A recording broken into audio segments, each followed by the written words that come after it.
We all know that anxiety can suck.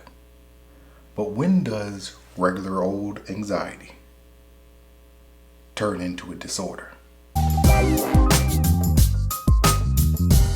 I'm Dr. McCleary, and I make mental health videos for veterans and their families. Anxiety, like any other human or maybe even animal emotion, is normal. And what I mean by normal is most of us are going to be born with all of the emotions that we'll ever need. And when you think of it that way, you might think, well, maybe we actually need them. Maybe they're actually there for a reason. Anxiety has a reason. You got a big test coming up. You start to get anxious about it. Guess what? You study to relieve some of that anxiety.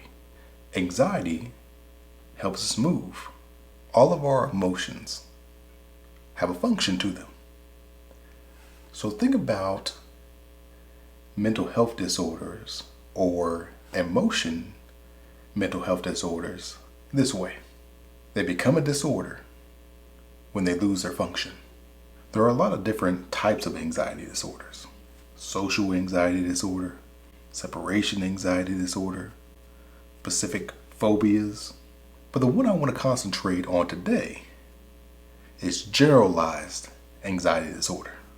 General anxiety disorder is kind of just like what it sounds like. But let me break it down. In order to meet criteria for generalized anxiety disorder, you must have excessive anxiety or worry for most of the days in a 6-month period. That anxiety and worry needs to be about multiple situations or activities. So not just being anxious or worried about one thing, but about many different things.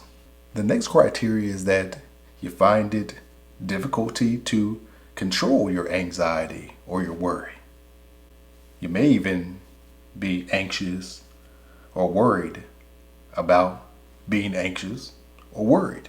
The anxiety or the worry needs to be characterized by at least 3 of the following 6 symptoms.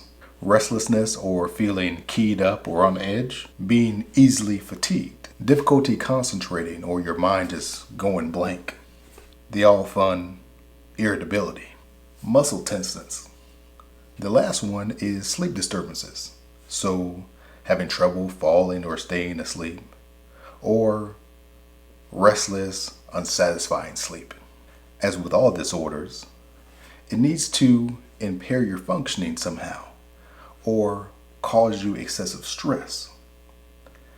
And the anxiety or the worry can't be a product of drug use, medication use, or some type of physical ailment.